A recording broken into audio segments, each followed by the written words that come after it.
Thanks for tuning in to this week's edition of the Brett and Matt Show. As always, he's Brett, I'm Matt, and we're going to talk a little NBA today.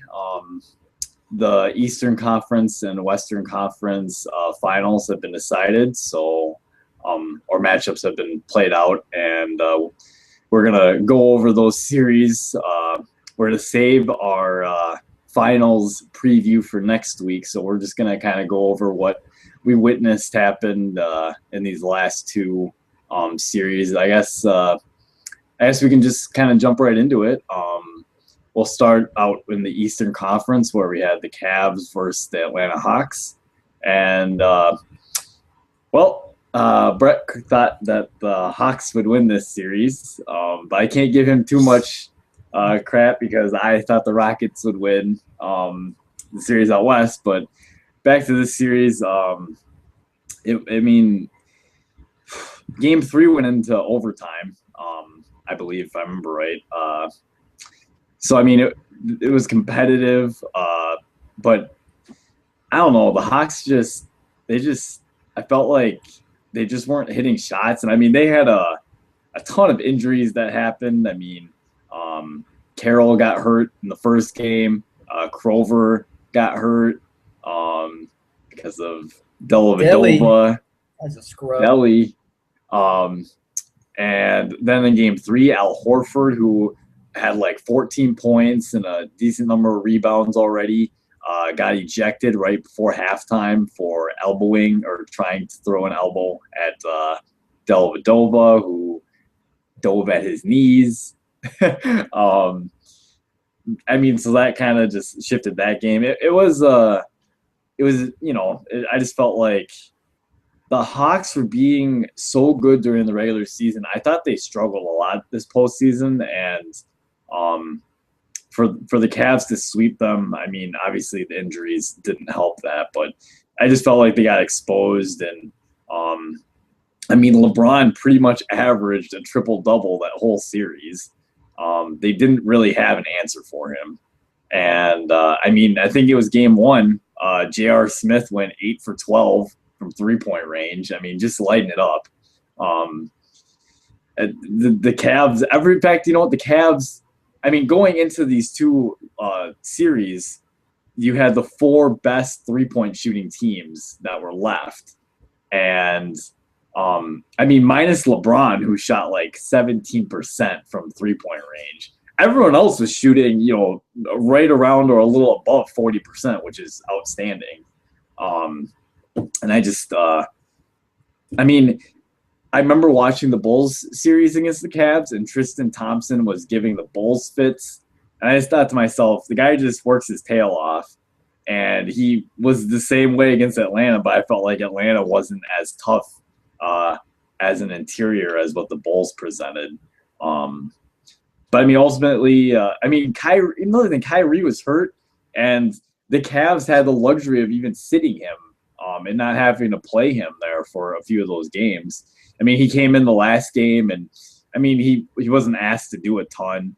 But man, the closeout game for the Cavs, they were on. You could tell just some vintage stuff. I remember watching one play where LeBron blocked a shot and then sprinted up the court and ended up finishing at the rim on the other side. Everything was rolling for them, and obviously they advanced. What did you think of the Hawks-Cavs series, though? Well, I was disappointed that my team that I picked to win couldn't at least win one game. Couldn't even win one. You did bring up the injuries, which obviously is a big factor. I don't think it would have mattered in the end on who was going to win the series. Whether Carroll and Korver were healthy for the entire series or not. No, Carroll still played. I don't know how he even got ready for Game 2. That was some sort of miracle. I thought he was for sure going to at least be out a couple games, but I don't know how effective he really was having come back. But at the same time, like you said, the Cavs, they're without Kevin Love, and they're without they have Kyrie's on a leg or half a leg at the moment. But they were still able to, with the exception of that one game that did go to overtime, pretty much win this series. It was super convincing. There was nothing really watching it that you could say, oh, okay, yeah, Atlanta's got a shot. Like even after the first couple of games, you're like, oh, okay, well, especially when you're at home, you got the home court and you lose the first two at home. I mean, at that point, it's almost a Dunzo series for you.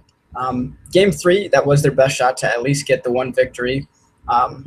They came back in that. I think they were losing, but then down the stretch, they made the offense was actually doing really well, and it was, getting Teague into the lane on dribble drive, either finishes and dishes or whatever he was doing at that point. And then their final play, they call timeout with the game tied in regulation. I tweeted about that. He just dribbles. He just kind of dribbles there, gets a mini screen, and then takes like a contested 3-point jumper at the end. They had like no offense whatsoever drawn up on that play. It was just all right, take a jump shooting contested 3, I guess is what coach said in the huddle, which I don't know exactly what you're doing there, but obviously then you go into overtime. And I watched, man, when I turned that game on, because both teams scored over 100, but I swear to God, at one point, Atlanta, they must have missed like 8 or 9 straight at some point. I was wondering how, I don't know if it was that game or if it was game 4, how they even scored the amount of points that they scored, because they were hitting absolutely nothing. For the bit that I first turned it on, and like you said, they were one of the best shooting teams in the league. And then when you're not hitting shots, now it does, I think, come down to defense a little bit too.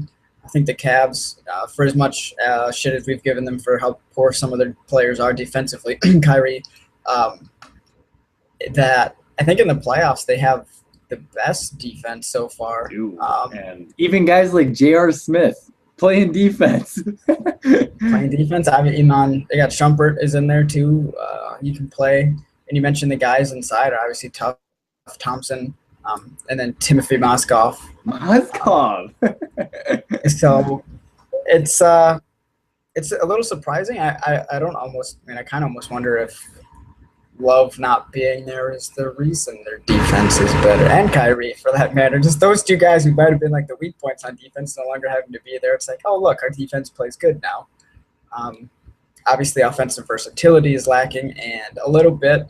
You saw that, and I think it was game 1 or game 2 where Atlanta had Millsap, I think, kind of picking LeBron up halfway, and LeBron kind of stalled out, and it didn't work out well. Got back to playing just iso ball. Yeah, and it didn't work out. There was no ball movement in that situation, so you thought, okay, maybe Atlanta figured something out here, and they didn't. No, not at all. So it kind of stinks because there was absolutely no competition like whatsoever, especially how game 4 wasn't really competitive either, was it? They just kind of, that game was like in the third quarter was like 60 something to like 62 to like 83, or that wasn't even close, man.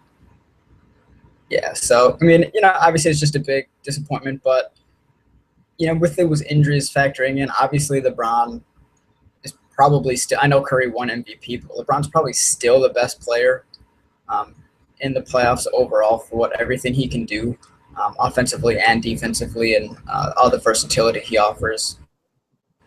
Despite not being necessarily a great 3-point shooter or free throw shooter for that matter, but just the way that he leads was the biggest difference. And I especially think that's the case against the Hawks. Who they lost a couple guys, but they didn't have a player still of the caliber that LeBron is. Not that anyone else does, but like even like a star kind of player to help carry them, despite losing a couple of other players on their roster. What? But they had 4 All-Stars. Right, but let's think about it. I mean, like being an All-Star and being like a star is, I think, a little different. And Korver, I'm assuming had to have been one of them. He was gone. He was. Horford was. Millsap and Teague. Right, and both those guys inside, you mentioned Horford got ejected for one game, so that had to factor in. Horford's probably their best player, I think. Yeah, and I think some of their best offense comes though from Teague being able to create awesome. too. Teague's a good player. I wish the Bucks would have got him. He tried. Stupid Atlanta. But yeah, they just didn't. I mean, like you said, they have a bunch of all-stars, but I don't think they have like a star. Like if you were to ask a bunch of NBA fans to name some players on their roster, it won't be as easy as them just saying, okay, name somebody on the Cavs, and they'll just name off LeBron right away. You know, like they don't have. Devil's advocate. Weren't the Spurs that way last year, though? I mean, I guess you could make the argument Tim Duncan is arguably the greatest power forward to ever play. So I guess they do have a superstar. He doesn't ever get the love like that, but I would consider him that. Yeah, and they still – and I mean, it's different because one of those guys have all been there. I don't know how much being there really, like, factors in to it. Sure. But obviously they still had that leadership of Pop, who is better coach than what they got in Atlanta. They got – Oh, but he comes from the same system. Yeah, it helps, obviously. But, I mean, having been the head coach for a long time, obviously Pop's probably got a little bit, you know. And then, obviously, Tony Parker and Ginobili, you got a budding star, and I think Kawhi Leonard, who won Defensive Player of the Year this year. Danny Green knocking down his three. I mean, it's a little different. Plus, you had some guys step up, too, like your favorite player over there in Boris Diaw. Oh my God. Don't mention Boris Diaw. Come on. Well, I don't know why you hate that guy. He stinks. That's why I hate that guy. Is it because he's fat? He's a little pudgy. I won't say he's a fat guy, but he's definitely got. He's a little heavier set. No, okay. So while we're still on this Eastern Conference discussion, so been a lot of talk about whether Dellavedova is a dirty player or if he just plays really hard. What are your thoughts? Well, he seems to have, because he did the same thing. Was that against Chicago, right, where he ended up being stomped by one of their players? It was you're thinking of kind of. He ended up on the did the figure eight on him by Taj Gibson, and then he pinched his legs together, and Taj Gibson got angry and stomped him. So, if nothing else, you can say he's sneaky. It's certainly at least, yeah. He's crafty, is what you're saying. Right. Maybe. Dirty. Is he dirty? I don't know, man. What are your thoughts on it? Let me think about this for a second. Okay. So dirty, in my opinion, is someone that has malicious intent. I don't know if he necessarily – I mean, obviously we're not him, so we can't really assume what he was thinking. But, I mean, he's already – and I say what you want to say, but he's already, like – kind of that underdog to begin with because he was undrafted. You know, he had to scrap his way just to make the team. And now not only did he make the team, but he's a pretty significant part of what the team does now. And more so than guys like Kendrick Perkins and Sean Marion. Yeah. I just feel like a part of me wants to say that he is just all out, like always trying his best. And another part of me is kind of wondering, like, dude, what are you doing? Like, you clearly rolled up on his ankle. Like, I don't want to call him dirty. At the same time, like, maybe some of the stuff he does do, I can definitely understand why people feel that way. He kind of reminds me of, I'm sure the rest of, like, the nation probably thinks he's borderline dirty. Cavs fans, though, they just think that he's a hard player. A hardworking guy that, well, you know what? It happens, as they would say. But it's like Cavs fans are like, yeah, maybe he's an asshole, but he's our asshole. See, how much of that? Okay, so when you're sitting there and you watch him, you know, wrap his legs around Taj Gibson or dive in at the ball/legs of Horford, is he sitting there saying, okay, I think this borders on like the edge. I don't think I'll get caught for trying to do anything dirty, but I might get them to retaliate, right? So is he sitting there and he's just like, what can I do? And everybody needs a guy that's scrappy, right? Like to do the dirty work per se. And if the other team, if the other guy isn't composed enough to not do something stupid, then you know what I mean? How many times have, like, I'm sure you've seen too, like, where like someone like Joakim Noah, for example, and like LeBron, like their beef, like how many times has LeBron said like he just walks away because he doesn't want to compromise himself for his team. You know what I mean? Like, because Noah gets in his head a little bit in his ears about himself plus being in Cleveland and how shitty Cleveland is. He doesn't stop talking about how bad Cleveland, the city, is. So that probably rubs LeBron a little bit, plus talking whatever else that he wants to talk. So, I mean, yeah, you do have to, as a player. I think that's a little different, though, because you're not like, one, none of it's physical to you, right? It's just somebody talking at you instead of like trying to wrap your legs up or diving at your knees. Like that, I think in the moment, you're more likely to retaliate to like a physical thing than somebody talking shit about your city or your team or you. No, that makes sense. I agree. If someone's going at you physically, it's different than someone just trash talking you mentally. Right. So like, because I mean, that's how most people are brought up. Is like, the sticks and stones, whatever. But words don't hurt. So hey, talk all your smack. I'm gonna go here. I'm gonna play, and I'm gonna win the game because LeBron's good enough to think that way, and he'll do it.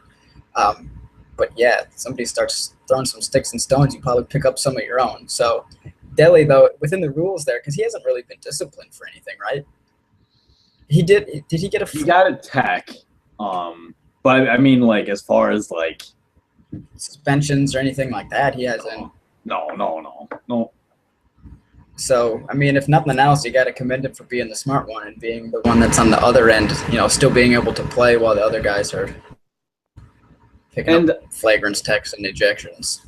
I watched the press conference after Game 3 when Horford got ejected, and LeBron did make a good point. And he said in the press conference, he's like, there were several times throughout the game where people were diving for a ball. And he's like, but no one says anything about it because no one got hurt over it. He's like, if someone would have dove for the ball and rolled up on my leg, he's like, would we be talking about this right now instead? Like, he's like, it's just because it happened to be close to Horford and, almost hurt him. But he's like, there were several other times where players are all out diving for balls. He's like, no one just happened to get hurt. So, or in this case, ejected. But, which I guess it's a fair point. I guess, though, that's 2 games where Dellavedova then happened to be in the wrong spot. Maybe, I don't know.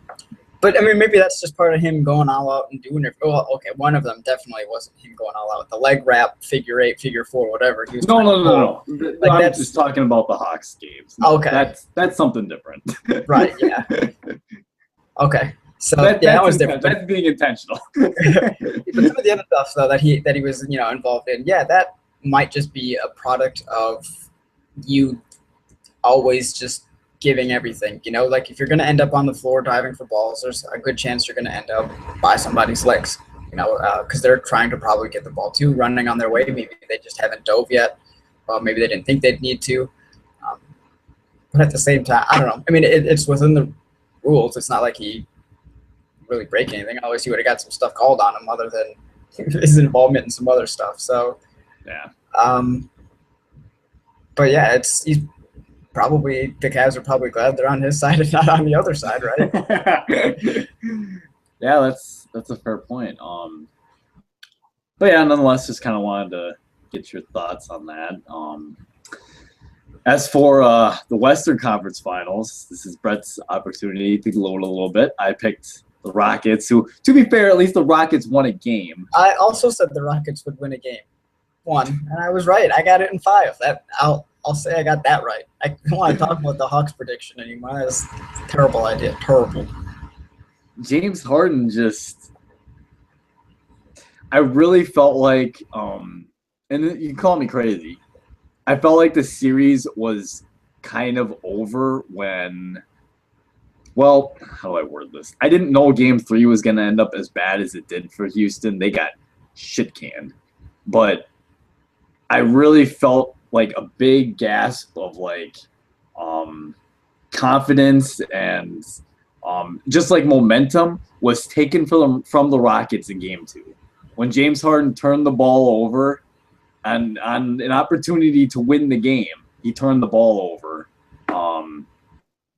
I felt like that was huge. I felt like if the Rockets could have stole one in Golden State and come back to Houston, I was like, they might have a real shot at this. And obviously, the turnover happened, and then Game 3, the Rockets just fell flat on their face. This series, to be fair, could have very easily been a sweep too if, Steph Curry obviously takes that injury to his head in Game 4. And then Klay Thompson yesterday getting kneed in the head as well. Yeah. Both of them.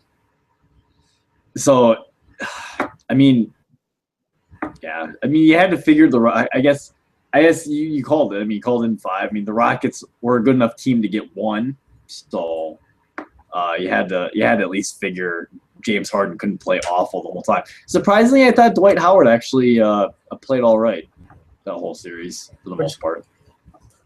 Still can't make free throws worth crap, but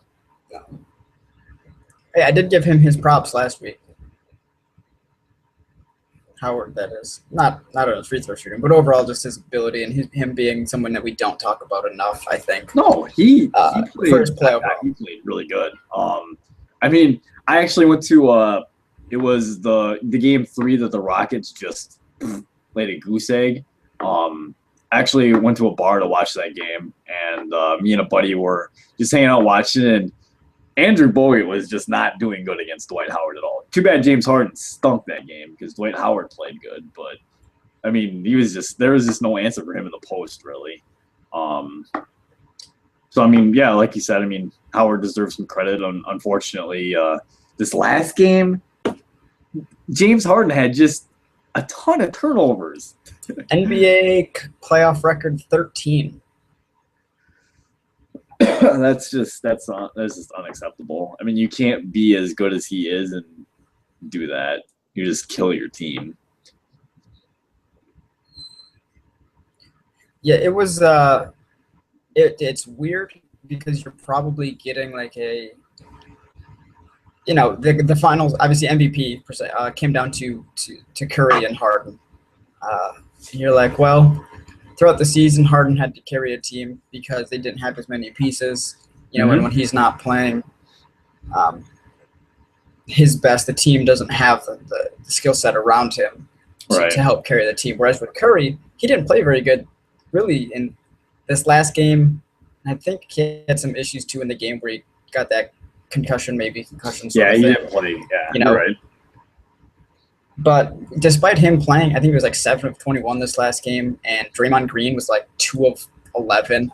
Just terrible, realistically, games from both of them, but they were good enough because they got contributions from Barnes and Klay Thompson, and some other guys to help carry him. Whereas with Harden, it's like, oh, well, he's not playing well. Who else is going to step up? And they didn't really have that guy or somebody else to do that, especially in this last game. Now, Dwight did play really well, like you said, in the other games, but he had some issues, I think, in this game too, with his frustrations getting the best of him and not necessarily playing the smartest. No. And that's kind of, I think, the problem that a lot of people have with Dwight is that when things aren't going well, he's kind of a powder and doesn't always play smart basketball and treats the game a little disrespectfully with some of the stuff he does to other players. So I get that, and that's probably why some people decide to underrate him, is because they just don't like him personally, or what they view of him as a person. I think it was a funny way for the Rockets and for James Harden's point of view to almost be made that, maybe I should have been MVP, because look what Curry doesn't always have to play well. Like, if I'm not playing well, we don't have a chance. When Curry's not playing well, they still have a chance to win. So it's kind of like an ironic sort of little twist on the MVP race there. Obviously, it's already over, but I thought that was kind of fun. It's true.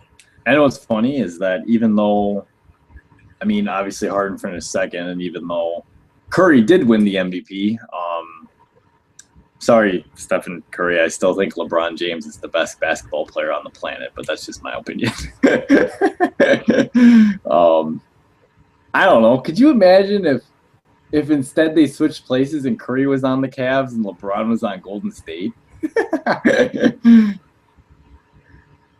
wonder how that lineup would work with the Warriors. If you were the Warriors, you would play, let's see, well, obviously Curry's not your point guard now, so maybe Livingston has to start, and then you still have Klay Thompson. You can let LeBron play the 3 because he doesn't want to play the 4 anymore. You still So have then you have Draymond. and you still have Bogut. Andrew Bogut. Yeah, your bench guy. My bench would be Harrison Barnes gets moved to the bench as my 6th man. Iguodala, Barbosa. Leandro Barbosa. I don't know. There was a little run there. Oh wait, never mind. I was thinking of when we were playing the game where we put the bench in and I couldn't get a pass up the court. But that's 2K. That's not real life. Think how good they would be defensively. Livingston's like a 6'6", legit 6'6" point guard. Then you have Thompson, who's known for being good on defense. LeBron, Draymond, and then Bogut. Yeah, you would be a little small at the 4, but that's fine. I mean, it's not really much different than how they play now. I mean, with Harrison or Draymond. Yeah, that's true. Because they're both, I think Draymond Green's 6'7" and Harrison Barnes is 6'8", so they don't really have like a second tall guy. But that's fine. That's the style that they play, though. It allows them to get up and down a little bit faster. Some more versatility offensively because all those guys can knock down shots. I mean, Harrison Barnes, I think, is the most improved shooter in the NBA this year from, where he had been previously. So before he was mostly like I don't even know what his strength was. Probably just driving. Like he had that nice pump fake and drive for a dunk at some point in the 4th quarter that got me all sorts of excited on sort of fast break. And Draymond, he's athletic. It's not a great Yeah, Barnes. Yeah, he's a really good athlete, really long too. Yeah, that'd be fun. And then obviously the Cavs would have to start. Well, they would have the best backcourt in the NBA. Wouldn't have it right between Kyrie and Clay or Curry. Just run the 2-point guard system. It's not a big deal. The Spurs did it against Miami, and it worked really well. So, I mean, you could do it full time probably, especially in the East. But yeah, either way, it wasn't. I mean, it was actually a really good series. I thought it was actually some really exciting games for the most part. Game 1 of this, Warriors Rockets series was that the Warriors had a huge lead, and the Rockets came storming back before the Warriors pulled away. And then in this game 2, I think it was the Rockets that had the big lead, and then the Warriors went on a run. It was like runs of where like teams are up by 15 to 20, and all of a sudden you turn back around to look at the score, and it's like tied up again. And you're like, wait a second, what the hell just happened? It was like a 12-point, 15-point lead 3 minutes ago. Right. And so, I mean, I thought that was like kind of fun and exciting, even though if you just look at 4 games to 1, it doesn't seem super competitive. But the games really, for the most part, were, and if not, were at least a little bit exciting, with the exception of perhaps last night game where they shot like a combined 36% for the game, which a little weird for those teams considering how good they are offensively. But so I guess the last thing on our little plate to discuss today is Tom Thibodeau was fired, the Bulls head coach. He had obviously, I felt like his teams always overachieved because a certain superstar was constantly hurt. In fact, he played less than half of the possible games. I saw a little stat that it was like 40-some% of the games he ended up playing in. So not even half of the games he played in. The superstar obviously being Derrick Rose.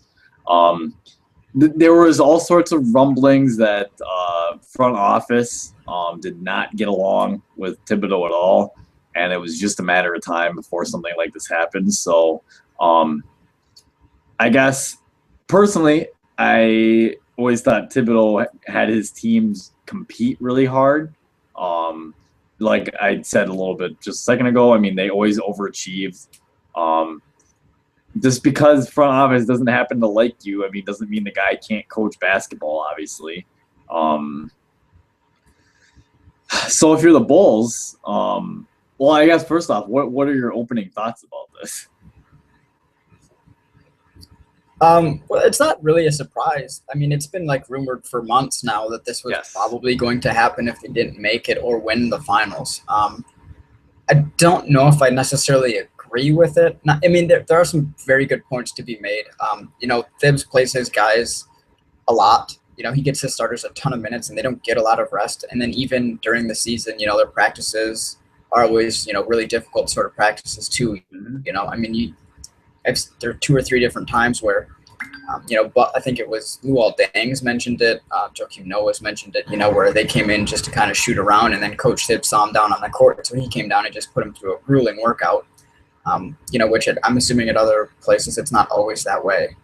He also doesn't really get his guys like a lot of rest in the games too. So I think that kind of contributed to obviously the front office and some of the people who look at like numbers now. Obviously, the Spurs, you see them, they sit guys all the time. They get their players a ton of rest through the season, and they're always ready to go. Sometimes they'll take a couple bumps or two during the regular season, but they'll live with it because they know long term that's better for the players, not only for that season, but then for like their career too. So with Thibs playing those guys the way that he plays them, if you're like sitting up in the office, you're like, wait a second, like why are we playing so hard all the time? I was reading one story, I think on ESPN, where he played his starters and got them a ton of minutes in a game that would have actually been better for them to lose. I think that was last year or 2 years ago where he did this. It ended up losing the game anyway, but it came at the cost of all these guys playing all this time and not getting any sort of rest right before the playoffs started.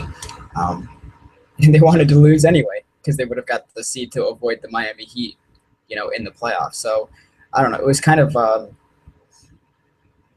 like a strange situation. Obviously, he did win a lot, like you mentioned, but it comes at a cost where, one, in that organization with the Bulls, how they view themselves as a team that deserves to be and is supposed to be up that high.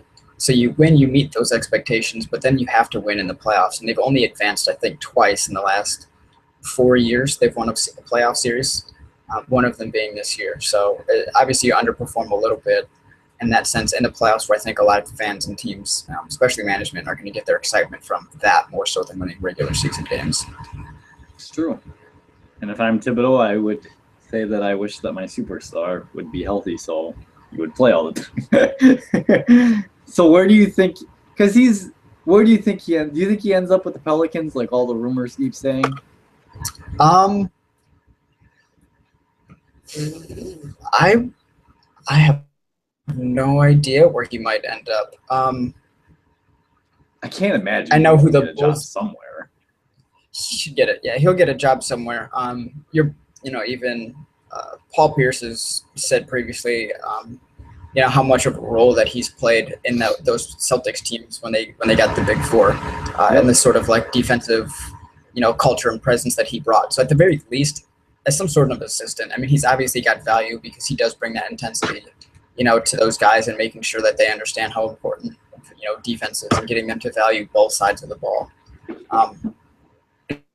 And I would assume there's going to be a team that is looking for a head coach, but I don't know exactly, what teams that would be. That's fair. I was reading something too with Pelicans, Control F. So it looks like the Pelicans were interested in him, the Magic. Also interested. It looks though like former Magic guards Scott Skiles, who I think did he coach the Bulls? He coached the Bucks. Coached the Bucks. Former Milwaukee Bucks coach, Brett. Him and Brandon Jennings did not get along. Well, it looks like he's apparently supposed to be the front runner for the Magic.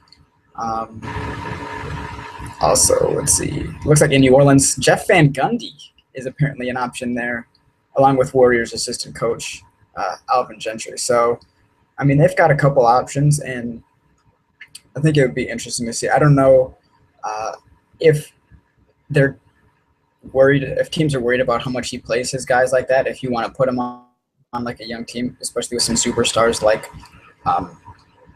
Anthony Davis in New Orleans, if you want to say, okay, let's play him, but then is he going to wear out, before he can really become like the superstar?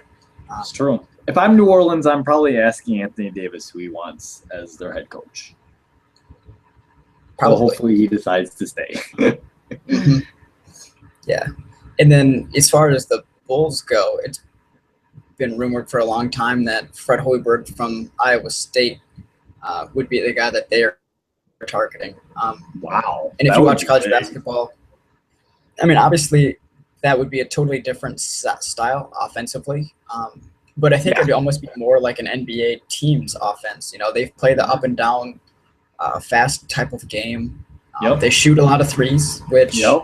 obviously in today's NBA is with the analytics and everyone understanding what that means to shoot a three or get layups instead of mid-range type stuff. How much that means to your success. I mean, I think he would actually probably be a pretty good option for them. Because they're still going away from Iowa State. Yep. I mean, I think he played with Chicago during his career. So, and he's also been in the NBA front offices before. I forget which team he was with. I don't remember, but he's been there before as somebody that's worked in the NBA, and apparently was really thought very highly of in that role as his former boss said that he was on his way to probably being a president of an NBA team someday. So you could see him being one of those guys that coaches and then gets, like Jason Kidd type stuff where he's the coach and like GM and makes personnel decisions and stuff like that. Sure. Kidd does. So I think Hoiberg would be good. The players are still obviously going to understand defense now that they've learned it, but then they just kind of get a little bit different structure offensively that might work better for the NBA. Sure. Yeah. So I mean, got any other closing thoughts? I know we're both saving our preview talk for next week. That'll be the highlight. Next Tuesday, we're probably gonna try and get a podcast out going over our little NBA Finals preview of the Warriors and Cavs. So we're trying to save as much as we can for that. Don't want to spoil anything we have for that. So any other thoughts for today's podcast? I don't think so. Hockey, we mentioned it off camera. Neither one of us, unfortunately, watched a lot of hockey, though it is in the playoffs, one of the more exciting games, and especially if you're paying attention. The two series are in Game 7s this weekend or this week. So if you're a hockey fan, sorry, we don't cater to you much, but it's definitely going to be fun for you guys to watch that. And then obviously the really big news too with FIFA happening. I haven't paid, honestly, any attention to that whatsoever. Hi, one viewer that's checking this out at the end of our podcast. But yeah, I mean, I wish we did obviously get that sort of information and thoughts on that from somebody else because we just don't talk about it. This is true. But yeah, that's all I got, man. What about you? No, that's all I got. I will say that this finals preview hopefully will be an exciting, or the finals for this year will be an exciting matchup, hopefully regardless. But yeah, that's all I got. And you mentioned too before we started, when NFL camps or OTAs are kind of starting up, right? Yes, yes, they are. We're definitely going to start getting reports, obviously, of injuries. We already mentioned, or Matt tweeted that out earlier about Clady from the Broncos, left tackle towards ACL. Yep. So we'll be getting probably a lot of news on that the next couple of weeks of some pretty big injuries. Happen every year. Unfortunate things, but like you said, it happens every year. So keep an eye out for that. And then maybe we'll get into some of that stuff. But, obviously with it being summer ball, not a whole much that we can glean from kind of that other than reports, basically how rookies are doing, which is always fun to hear, though. Yeah. So, yeah, I think that's all we got. We'll do our NBA Finals preview next week. And until then, y'all have a good time. Sounds good.